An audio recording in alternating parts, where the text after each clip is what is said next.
Itu contoh kebenaran semantik yang aspek tekstual dan kontekstual.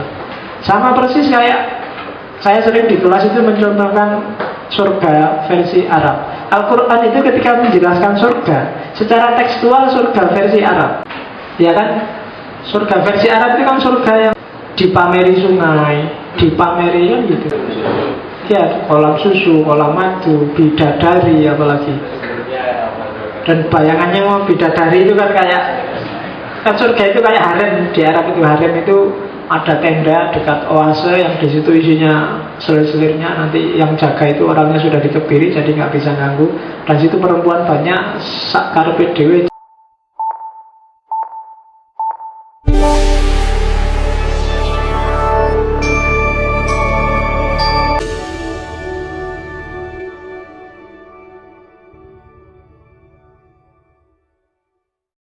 Assalamualaikum warahmatullahi wabarakatuh. Bismillahirrahmanirrahim. Kebenaran epistemologis itu ada dua sebenarnya, ilmiah dan non-ilmiah. Kebenaran ilmiah ya kalian sudah ngerti lah. Kebenaran ilmiah itu kebenaran rasional, empiris. Itu yang disebut kebenaran positif. Jadi segala hal yang rasional dan empiris itu namanya kebenaran ilmiah. Ada lagi kebenaran non-ilmiah, tapi dia juga kebenaran. Hasilnya bisa mencapai kebenaran selain pakai rasio dan empiris. Yang pertama adalah kebenaran a priori. Jadi tidak pakai empiris tapi reka-rekanya akal. Itu kebenaran a priori namanya. Pokoknya menurut saya yang paling baik adalah kuliah di UIN. Nah, itu a priori namanya. Tidak perlu pembuktian faktual. Karena UIN itu Islam dan Islam itu adalah agama yang diridhoi Allah, maka kuliah yang diridhoi satu-satunya. Jadi kalau kamu di UGM tidak diridhoi oleh Allah, nah misalnya, itu namanya argumen a priori. Bisa kok nyampe pada kebenaran. Reka-rekanya akal, karena akal juga kan salah satu wahyu yang dibekalkan oleh Allah pada kita, itu wahyu rasional. Tapi kalau berdasarkan akal saja, tidak ada bukti positifnya, itu namanya kebenaran a priori. Dari akal ke akal, kebenaran yang akal-akalan. Tidak pasti hasilnya jelek, kadang-kadang juga pas, benar. Kalau Presiden Indonesia itu adalah orang yang sangat cerdas kayak Habibie, tapi sangat peduli sosial kayak Ahmad Dahlan, dan dia juga sangat peduli orang kecil kayak Hasyim Asyari, dia juga sangat alim kayak siapa, semuanya sangat, maka Indonesia susah. Itu kan iyalah, tapi apa ya ada orang gitu. Tapi secara a priori yang benar. Kalau Indonesia ini dipimpin oleh khalifah, kita pakai syariat Islam yang begini-begitu dan seterusnya, Indonesia akan maju. Itu kan karena belum ada faktanya tentang khilafah, maka pikiran-pikiran itu namanya kebenaran a priori. Nggak mesti salah, cuma belum ada faktanya, itu aja kekurangannya. Kita belum bisa membuktikan benar salahnya. Yang kedua, prejudice, prasangka. Dulu kita pakai bahasa zon itu anggapan. Tidak mesti keliru anggapan itu. Banyak zon yang benar. Betul.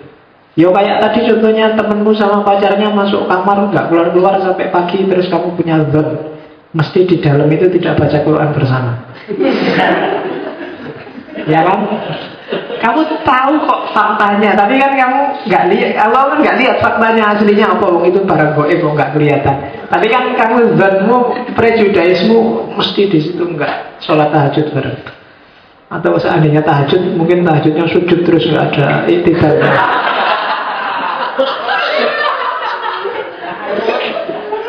Ya kan, berarti ya sujud. Nggak ada semuanya isinya sujud terus, sujud sahwi.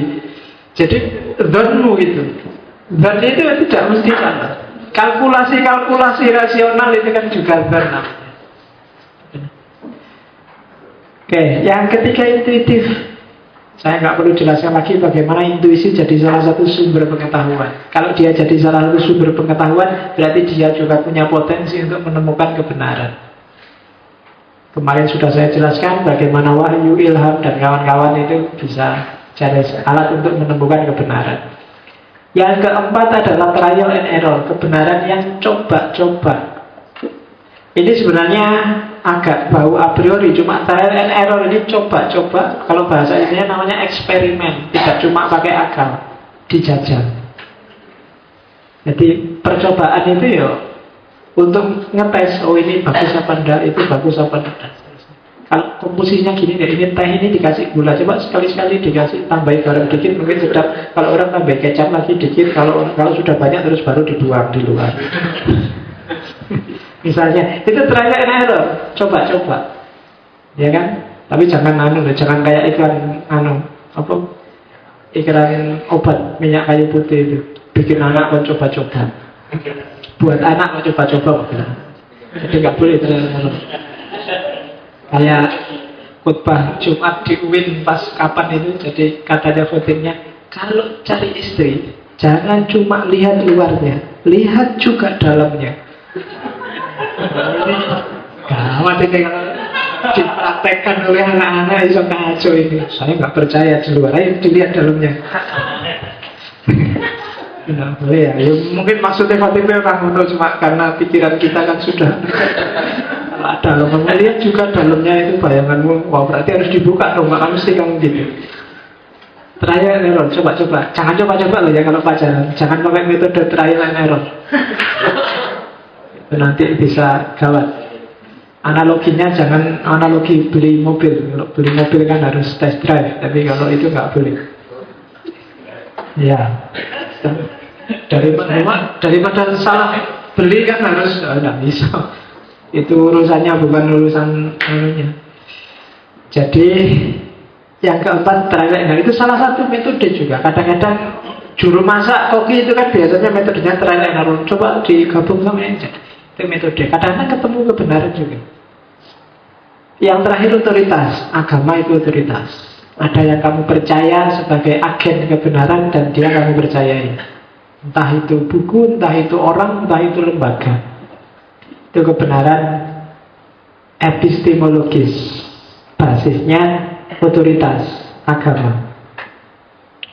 Yang terakhir kebenaran semantik. Ini sebenarnya panjang, cuma saya ringkas jadi 3. Yang filsafat bahasa. Jadi kebenaran semantik itu kebenaran di aspek bahasanya. Ada kebenaran tekstual gramatikal, ada kebenaran kontekstual simbolik, ada kebenaran tautologis. Tekstual gramatikal itu kebenaran sesuai bunyi kalimat. Tidak ada hubungannya dengan faktanya. Pokoknya bunyi kalimatnya sudah pas, ya berarti dia benar. Kalau dalam agama, ya kan nanti ada kelompok tertentu yang patokannya pokoknya bunyi kalimat, bunyi kata. Katanya bilang itu berarti itu yang benar. Tidak dilihat konteksnya. Jadi kebenaran yang dasarnya cuma gramatikal. Dan itu kadang-kadang menjebak.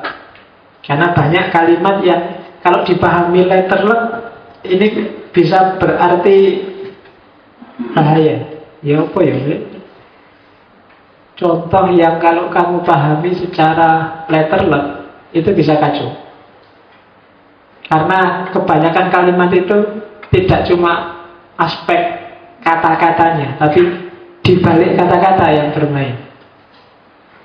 Nanti sekalian contohnya sama kebalikannya konteks. Yang kontekstual itu yang simbolik. Simbol itu tidak tengok. No smoking. Saya tadi kemarin ada diskusi orang pakai syariat yang membahas rokok itu. No smoking. Kenapa sih kok orang NU banyak merokok? Karena di mana-mana dianjurkan. Karena kan dulu NU itu kan bukan NU gitu, tapi Nahdlatul Ulama.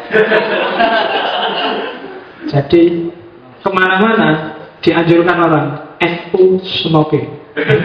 Smoking. Jadi makanya orang NU terus banyak. Kalimatnya sama no smoking, tapi kan dibalik itu simbol. Oke. Jadi yang NU harus ngerokok karena NU smoking. Oke, jadi kebenaran tekstual itu gandengannya kebenaran kontekstual. Kalau di kebenaran kontekstual, kalimat itu nggak cuma aspek kata-katanya, tapi dia adalah simbol dari konteks bahasanya. Kebolehan, tak kasih Quran aja.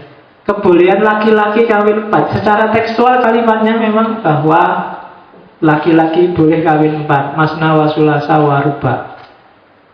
Meskipun itu tafsir bahasanya kan, mungkin yang subur itu pinter tafsir, jadi dia menafsirkan masna wa sulasa wa ruba itu 9. Iya kan? Masna itu 2, sulasa itu 3, ruba itu 4. 2, 3, 4, 9. Jadi fatwanya MUI itu bisa digugat dia. Itu kan tafsirnya MUI. Ayat itu kan bisa ditafsir sesuai konteksnya. Secara tekstual, secara kontekstual, kebolehan laki-laki kawin 4 itu kalau dalam konteks Arab abad ke-6 itu luar biasa. Kenapa? Karena di zaman itu laki-laki diperbolehkan mengoleksi perempuan sebanyak-banyaknya. Maka ketika cuma dibatasi 4, itu emansipasi luar biasa terhadap perempuan. Sebelumnya kan perempuan itu kayak properti. Kalau perang jadi bahan rampasan, bahkan bisa diwaris. Kalau bapaknya meninggal, ibunya diwariskan, nggak diwarisi oleh anaknya. Semakin banyak orang koleksi perempuannya, maka status sosialnya semakin tinggi zaman itu. Puluhan, ratusan. Apalagi kaisar-kaisar zaman dulu itu. Selirnya Cina itu, saya kapan itu baca ada kaisar yang selirnya jumlahnya hampir 1000.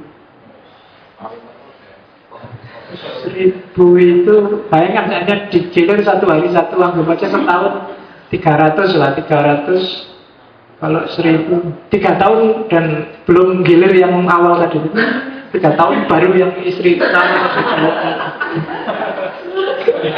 Bayangkan, itu kalau punya anak mungkin lupa anaknya berapa, nama istrinya mungkin saya nggak jamin masih inget.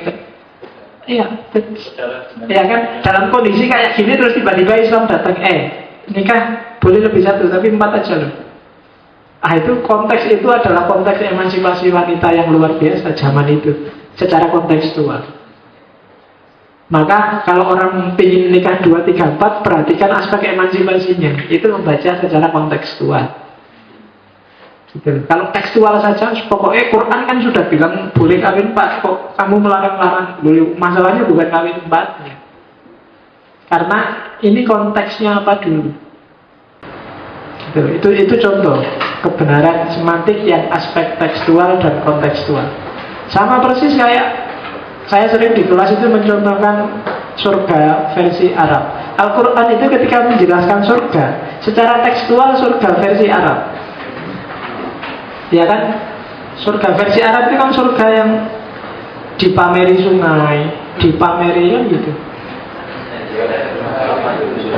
Ya, kolam susu, kolam madu, bidadari apalagi. Dan bayangannya mau bidadari itu kan kayak, kan surga itu kayak harem. Di Arab itu harem itu ada tenda dekat oase yang di situ isinya selir-selirnya. Nanti yang jaga itu orangnya sudah dikebiri jadi nggak bisa ganggu. Dan situ perempuan banyak, sak karepe dhewe dia milih yang mana jalan. Itu surga versi Arab. Mungkin kamu nggak tertarik dengan surga yang kayak gitu. Kamu pengennya ya versi sini lah Pak, ya mungkin koyo hotel bintang 5 gitu aja sudah. Misalnya bayanganmu gitu. Nggak harus buat apa kolam madu, kolam susu. Saya nggak seneng susu.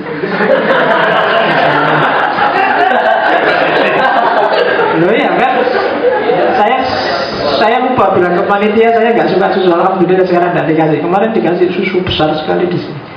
Nggak saya minum karena aku rasa seneng susu yang itu.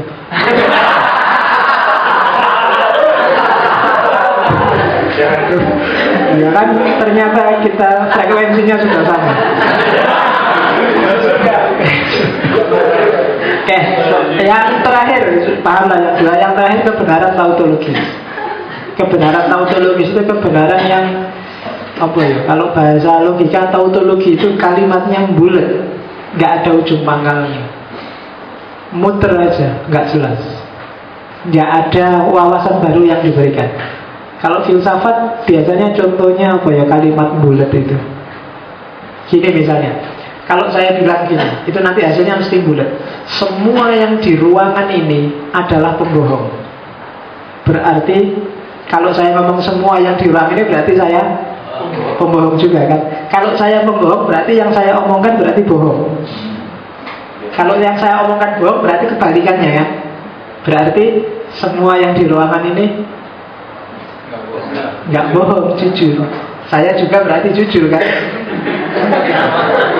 Iya, kalau saya jujur berarti yang saya omongkan tadi kan betul, bahwa semua yang di ruangan ini ya, itu namanya tautologi bulat. Jadi apakah itu banyak hal-hal yang tautologis. Beberapa hal teori-teori itu ada yang tautologi. Kayak demokrasi. Demokrasi itu, kok kamu demokrasi kok marah-marah pada orang yang tidak demokrasi? Harusnya kalau demokrasi sama yang tidak demokrasi pun kamu setuju. Kok tidak setuju berarti kamu tidak demokratis. Itu namanya tautologi bulat. Susah ngambilnya. Maka itu tapi jenis kebenaran semantik, gramatikalnya. Jadi hati-hati banyak hal yang tautologi. Kalau diputer-puter bulat di situ aja, nggak ada putusnya. Kayak saya ngomong semua yang di ruangan ini pembohong. Kalau semuanya pembohong berarti saya juga bohong. Kalau saya bohong berarti yang saya omongkan itu mesti kebalikannya. Kalau saya ngomong bohong berarti benar. Berarti kalau saya ngomong semua orang bohong berarti kebalikannya, semua orang jujur di ruangan ini. Kalau semua yang di ruangan ini jujur berarti saya juga jujur. Kalau saya jujur ya saya omongkan mesti benar. Ya kan bulat lah. Itu tidak sembarangan. Banyak dalam logika yang kayak gitu. Teori ini tapi dipakai oleh beberapa filosof barat untuk membuktikan bahwa Tuhan itu ada. Nanti kalau ada waktu kita bahas di metafisika Tuhan. Banyak argumen-argumen membuktikan Tuhan itu sebenarnya tautologis. Bulat tak itu. Permainan logika, permainan kalimat. Oke. Nah, sudah jam setengah saya ngomong kebenaran. Saya nggak tahu sudah nemu belum kamu kebenaran. Yang jelas, jadi ketika kamu mau ngomong kebenaran, perhatikan levelnya, perhatikan jenisnya, perhatikan karakternya. Karena banyak orang dicampur. Ketika ini dicampur, maka diskusimu selalu buntu. Karena perspektif yang satu kamu ngomong di level apa, yang satu ngomong di level apa.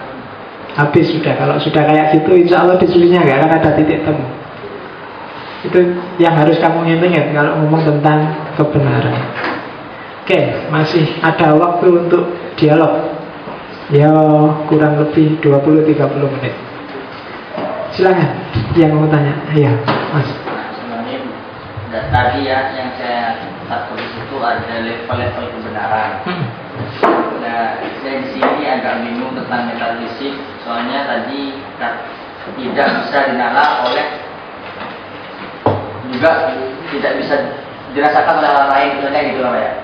Jadi kalau seperti mitos-mitos ya nggak boleh nyapu gitu malam-malam, itu kan orang juga nggak tahu gitu apa maksud juga metafisik itu gimana ya. Kalau itu bagi saya bukan metafisik, tapi kebenaran etik. Jadi orang menyarankan, jangan berdiri di depan pintu. Itu misalnya disarankan kayak gitu. Ada code of conduct, tata perilaku yang kamu boleh gini, kamu boleh gitu, jangan gini, jangan gitu. Itu sebenarnya nanti kebenaran itu subjektif levelnya. Kalau metafisik itu nggak bisa dipikir, nggak bisa dinalar, karena memang faktanya di luar pikiran dan di luar dunia empiris. Itu metafisik sudah. Kalau yang kayak tadi kan masih kelihatan, masih nggak boleh duduk, nggak boleh. Bahwa mungkin sebab-sebabnya metafisik. Kalau kamu lanjutkan lagi, kenapa kok nggak boleh? Karena ada danyang yang jaga di bawah, itu baru levelnya metafisik. Tapi kalau masih sebatas kamu harus di depan pintu, kamu harus gini gitu, itu level kebenarannya etik.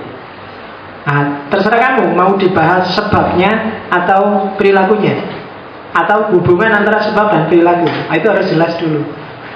Nah, kalau mau, oke, saya tidak ada urusan dengan boleh berdiri apa enggak, tapi sebabnya apa dulu? Ada danyangnya. Nah, sekarang ayo kita bahas apa benar ada danyang. Nah, itu berarti kamu ngomong kebenaran metafisik. Tapi kalau masih sebatas boleh di situ apa enggak, kenapa enggak boleh, kenapa harus di depan pintu, kok enggak di depan? Nah, itu biasanya code of conduct namanya, tata perilaku. apa yang boleh dan apa yang tidak boleh. Jadi bisa satu paket, bisa dua-duanya untuk lebih jelas, lebih komprehensif. Tapi bisa juga salah satu. Kamu bahas etikanya atau kamu bahas sebab metafisiknya. Yo, saya bilang ketika rasio nggak bisa jalan, empiris nggak bisa jalan, masih ada banyak jalan yang lain. Kan kemarin saya bilang sumber pengetahuan itu nggak cuma empiris dan rasio, ada naluri, ada insting, ada nurani, bahkan ada otoritas. Otoritas itu mungkin siapa yang bilang ada danyangnya? Lo yang bilang bahayai dulu yang ada di sini. Ini lo kitabnya, nah itu otoritas. Bisa juga jadi referensi kebenaran. Meskipun kamu juga boleh nggak setuju. Ini kan cuma nggak setuju itu menurut saya nggak pas, nggak ada hubungannya, danyang itu nggak apa-apa kayak gitu. Jadi urusan isinya monggo, cuma ini wadah kebenarannya. Makanya disebut levelnya. Ada level metafisik, ada level etik. Ada lagi? Sudah, iya.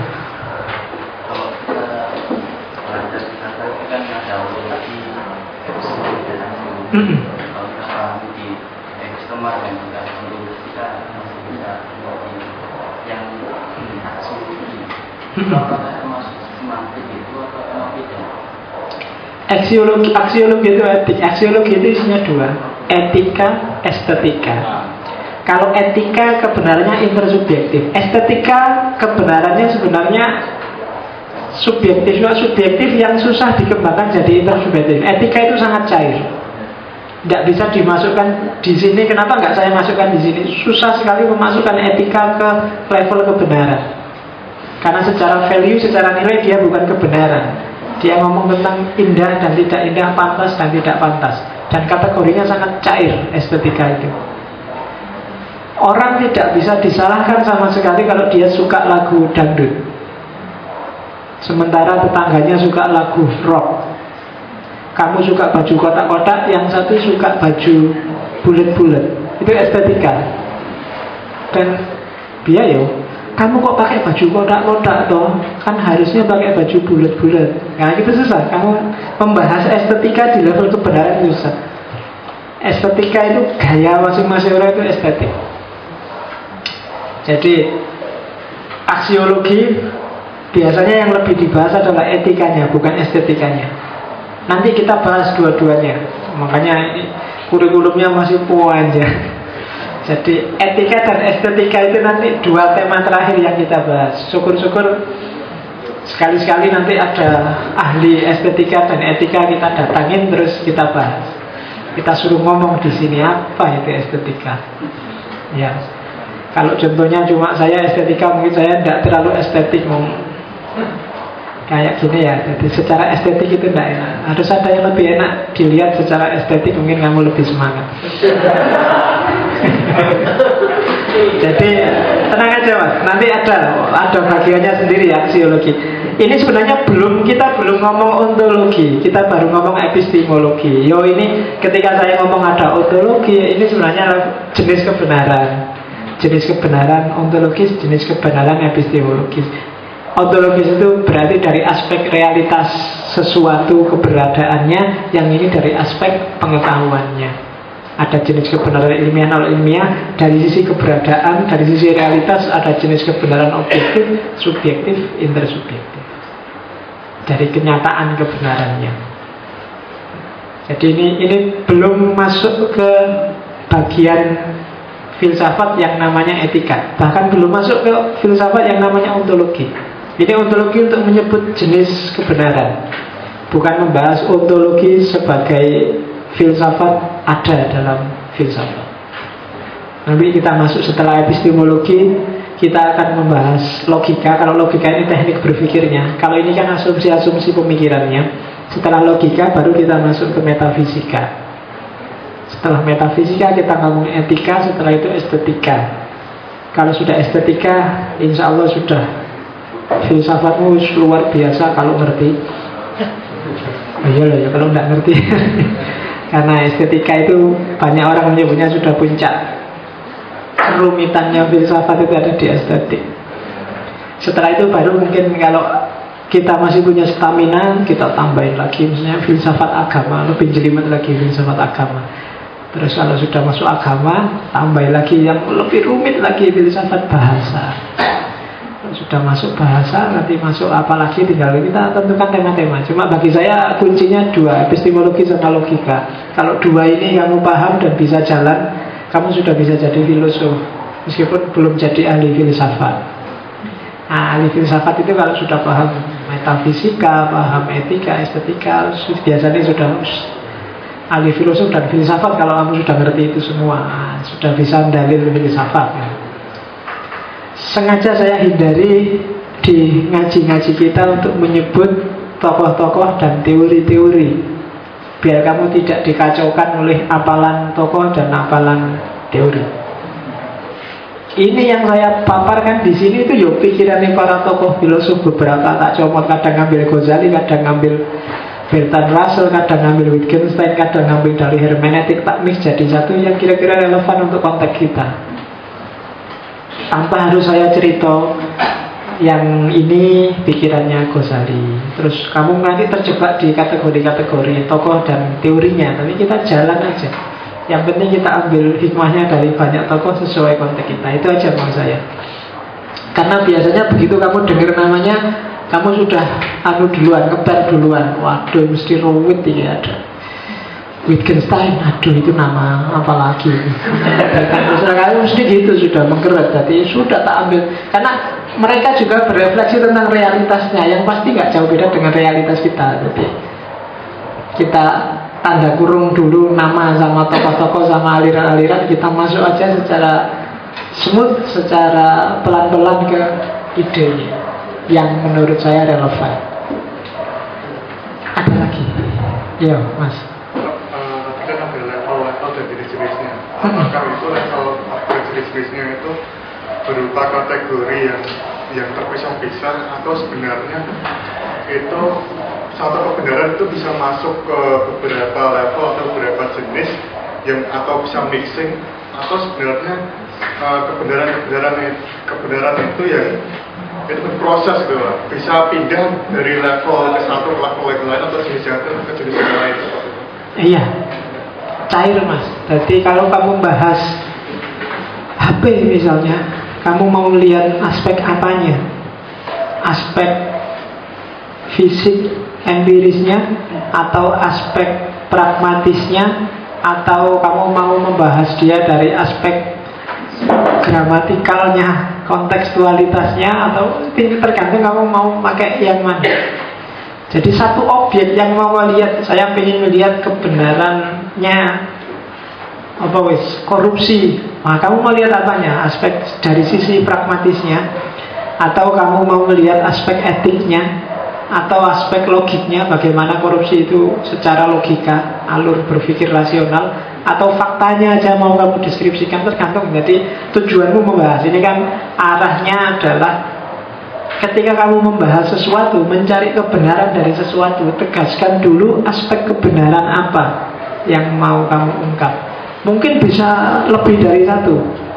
Saya ingin bahas aspek pragmatisnya dan sekaligus aspek tautologisnya dari debat tentang koruptor misalnya. Bisa. Jadi bisa digabung-gabung sesuai dengan kepentingan kajianmu, kepentingan bahasanmu. Saya mau membahas fenomena partai yang namanya PKS. Kamu mau apanya? Secara kontekstual, ya saya mau lihat kontekstual simboliknya PKS itu apa, secara tekstual apa. Tapi selanjutnya mau saya analisis secara intersubjektif dalam konteks undang-undang di Indonesia. Cuma kemudian standpointnya adalah persepsi saya sebagai Muslim yang Muhammadiyah atau NU. Kemudian level yang mau saya lihat adalah etikanya. Oh, itu bisa. Jadi tergantung kepentingan kajianmu. Jadi kalau ada orang tanya tentang kebenaran, tegaskan dulu level mana, jenis kebenaran yang mana yang mau dilihat, sudut pandang apa yang ingin dipahami. Karena begitu itunya tidak jelas, itu biasanya terus diskusinya ngambang. Bisa ini campur aduk. Yang satu ngomong dari aspek etik, yang satu ngomong dari aspek metafisik, yang satu pragmatis. Itu mesti Coba perhatikan argumen-argumen. Kalau ada debat di TV kayak Indonesia Lawyers Club atau acara debat itu kan, kamu dengerin seolah-olah setiap yang ngomong itu masuk akal, padahal bertentangan. Ya kan, kamu tahu ini beda, pandangannya kontras, tapi kok sama-sama masuk akalnya. Itu jangan-jangan beda level. Yang satu ngomongnya di level pragmatis, yang satu ngomong aspek koherensinya, yang satu ngomong aspek korespondensinya. Itu yang bikin kemudian, oh ini memang beda level. Jadi cari kesimpulannya juga susah, karena relnya juga beda-beda. Jadi seolah-olah semua benar, sehingga akhirnya terus tawuran. Nah, kalau ada moderator hebat, dia bisa, oh sampean ngomongnya di level etik ini, padahal sejak tadi kita ngomong koherensinya dengan undang-undang. Oh, ya mesti sampean sudah keluar frame. Terus itu kalau ada moderator bisa gitu, jago. Meskipun tidak gampang kemampuan kayak gitu. Saya juga tidak berani disuruh jadi moderatornya ILC. Lagian ya sopo harap nyuruh. Oke, ada lagi ya Mas.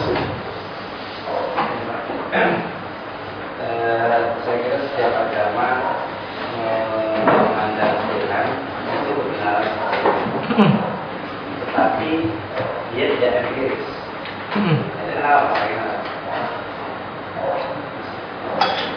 Kalau tidak empiris, kebenarannya pasti kebenaran metafisik.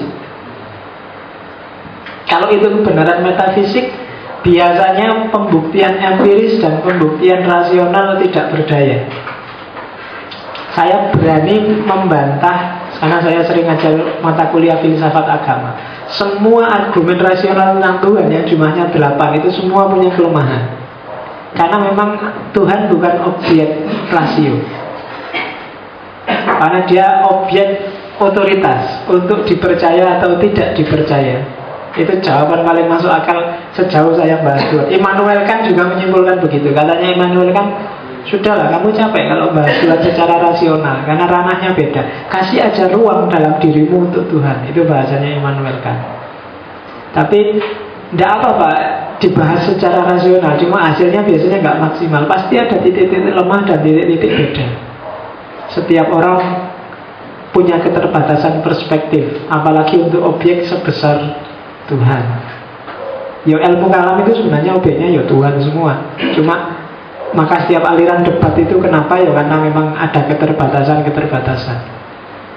Jadi kajian-kajian tentang Tuhan, masukkan aja level objeknya, karena dia level objek yang metafisik. Bagi saya cara paling mudah untuk mendekatinya adalah di luar konteks rasio ataupun empiris. Cari metode-metode yang memang klop untuk hal-hal metafisik. Bisa kamu pakai intuisi, bisa kamu pakai otoritas. Kan kemarin alat-alat untuk dapat pengetahuan itu kan banyak, ada 6 itu kan. Daya gunakan itu kelihatannya lebih efektif dibandingkan kamu pakai rasio atau empiris.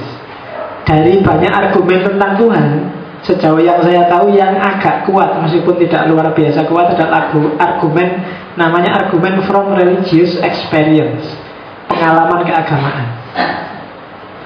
Saya bilang agak kuat karena kelemahan besarnya religious experience adalah sifatnya yang sangat subjektif. Setiap orang bisa mengalami dan merasakan Tuhan secara berbeda-beda. Tapi yang jelas bisa setiap orang merasakan adanya Tuhan. Nah, itu caranya Mas. Karena memang objeknya Tuhan objek yang sangat metafisik. Karena setiap orang kan, kamu itu punya pemahaman yang beda-beda tentang Tuhan. Itu pasti. Persepsi, penghayatan yang beda-beda. Tapi yang jelas semuanya bisa merasakan adanya Tuhan hadir dalam hidupnya. Itu argumen yang paling menurut saya kelemahannya paling kecil dibandingkan argumen-argumen rasional yang lain. Ya meskipun beda-beda, mungkin yang orang keras itu menghayati Tuhan itu sebagai yang maha adil, maha menyiksa. Jadi kalau kamu salah dikit aja besok disate di neraka. Sementara yang ngerti filsafat yang roto-roto liberal itu Tuhan itu maha penyayang, maha pengampun, jadi salah-salah sidik rapopo lah, santai wae. Ya kan? Jadi penghayatan persepsimu terhadap Tuhan beda-beda sesuai konteks kehidupanmu masing-masing. Malah salah sidik wae, Tuhan itu maha pengampun, santai aja kan gitu. Tapi ada yang hati-hati. Begitu kamu keliru dikit aja, siap-siap besok di neraka kamu akan disate dia. Karena sekarang semua peralatan untuk menyiksa kita sudah siap. Kan susah itu kan. Jadi kebenaran metafisik, cari aja metode-metode yang memang relevan untuk hal-hal metafisik. Boleh kok pakai rasio, boleh pakai, kalau pakai empiris berarti kamu harus pakai analogi. Tapi akurasinya memang agak berat. Biasanya, maka Ghazali kan dalam Al-Mungkin Minadolal dia bilang, saya sudah menjelajah kemana-mana, saya ngerti ilmu tabi'i, ilmu natural, tak jelajahi ilmu falsafah, tak jelajahi ilmu klenik, batini, tapi saya ketemunya di tasawuf yang rasa. Ini yang menurut saya lebih komprehensif untuk bisa ketemu dengan Tuhan. Itu Al-Mungkin Minadolal. Ya sekali-sekali kamu ngaji Mungkin Minadolal, karena luar biasa. Itu pengembaraan intelektualnya Ghazali. Lumayan kamu dapat wawasan-wawasan, mulai dari wawasan eksakta, kemudian wawasan filosofis rasional, kemudian wawasan mistik klenik, dan terakhir tasawuf. Itu Mungkin Minadolal. Ya mungkin besok Ramadan kamu jadwalkan ngaji Ghazali. Kemarin kan kamu sudah diskusi psikologinya Ghazali hari. Iya. Nah itu dilanjutkan Ghazalinya. Apalagi pembicaranya kan lumayan. Iya. Ayah wae gue. Oke. Jadi kalau kita tarik kebenaran di wilayah fakta sosial, kalau bisa saya bahasakan itu kebenaran itu diidentik dengan pengetahuan itu identik dengan kekuasaan, kekuasaan itu identik dengan penindasan dan perlawanan. Kalau kita pahami secara manusia gitu. Dan yang saya pahami di ini pengetahuan ini kan secara ideal, tapi pada faktanya secara logik, terus empirik, rasional, positivistik dan lainnya itu dituhani oleh kekuasaan gitu. Dan bagaimana cara mengkawan kebenaran yang itu secara sosial. Yang kamu omongkan itu teorinya tokoh bukan, namanya Foucault. Cuma jauh sebelum Foucault ada filosof era pencerahan namanya Francis Bacon yang bilang knowledge is power. Jadi ya itu persepsi yang pesimis terhadap pengetahuan. Karena memang dalam faktanya, meskipun tidak selalu konotasinya negatif, tidak selalu harus jadi penindasan. Orang yang pintar itu dia akan mendominasi orang yang bodoh. Itu fakta. Kamu tidak ngerti filsafat sejak tadi hampir 2 jam, itu namanya tak dominasi. Loh ya kan? Tak dominasi, tapi konotasinya kan tidak negatif. Gitu loh. Jadi persepsinya Foucault mungkin separuh benar, separuh salah. Separuh salah dalam arti tidak selalu didominasi, dihegemoni. Kalau itu aspek pengetahuan, itu berdampak negatif secara sosial. Bayanganmu kan kalau ada kata penindasan itu, wah itu mesti gawat, itu mesti ada. Tidak selalu begitu. Kamu sejak tadi tak dikte, itu namanya kan tak dikte. Tak dikte itu kan namanya ditindas. Saya sewenang-wenang padamu, seolah-olah saya ngerti segalanya, terus kamu manut aja. Kalau nggak manut tak salah, ya seolah-olah gitu. Tapi itu kan ini dalam konotasi beda sama itu. Kalau zaman dulu, kenapa lahir konotasi negatif dari knowledge of power? Karena zaman dulu memang Barat yang lebih canggih sainsnya, kemudian menjelajah dan akhirnya menjajah ke dunia timur, bekalnya memang sains. Ketika dia sainsnya tinggi, ya, maka otomatis daerah jajahnya dia tidak bisa apa-apa, dibodohi terus. Ya nanti kapan-kapan kita ngomong Renaissance, bagaimana cara Barat memanipulasi timur dengan sains. Yang paling contoh paling ketara teknologi senjata api, penemuan mesiu. Itu kan sains dimanfaatkan untuk menjajah. Timur belum ngerti teknologi mesiu, ngertinya teknologi keris, bambu runcing, jurus silat. Karena nggak ngerti itu, ya santet. Ya kan? Maka ketika kamu punya jurus silat kayak gimana pun, saya pegang senjata api, sudahlah kamu belajar puluhan tahun, saya tinggal selesai. Ya kan, kamu punya jurusnya Jackie Chan, Jet Li, peduli amat, datang ayo tembak, selesai. Meskipun kita berjuang pakai bambu runcing, wah, kita taklukkan Inggris hanya dengan bambu runcing, ya, tapi kan kalah. Heroiknya bagus, tapi diakui aja kalah kan? Ya karena memang kalah teknologi, kita nggak punya pengetahuan.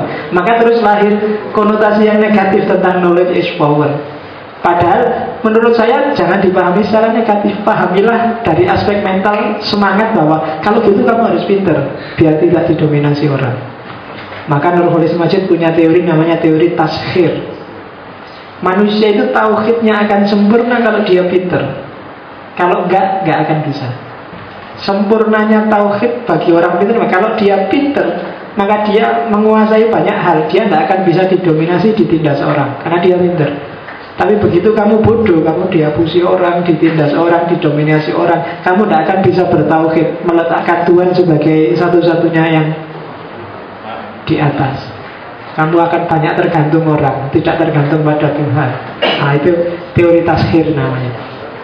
Tapi knowledge is power, iya, karena orang yang pinter dia akan lebih bisa mendominasi yang tidak pinter. Meskipun nanti itu dibantah oleh Marx dan dibantah lagi oleh Freud. Ya, jadi itu panjang, nanti aja kalau dijelaskan semua sekarang, besok kamu nggak datang lagi.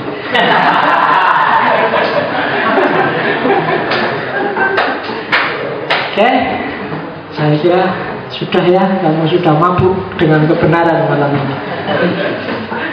Minggu depan kita akan bahas, ini kan sangat pasti, minggu depan kita bahas tema yang sangat cair, salah satu aliran dalam epistemologi, yaitu skeptisisme dan relativisme.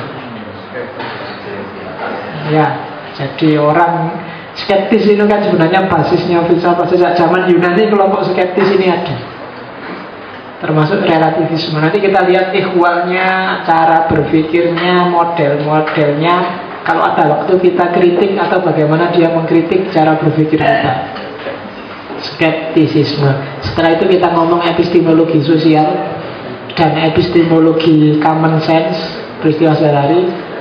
Dan nggak tahu kalau sudah selesai baru kita masuk ke logika, caranya berpikir. Oke ya, saya kira itu. Insya Allah ketemu minggu depan. Saya akhiri sekian. Assalamualaikum warahmatullahi wabarakatuh.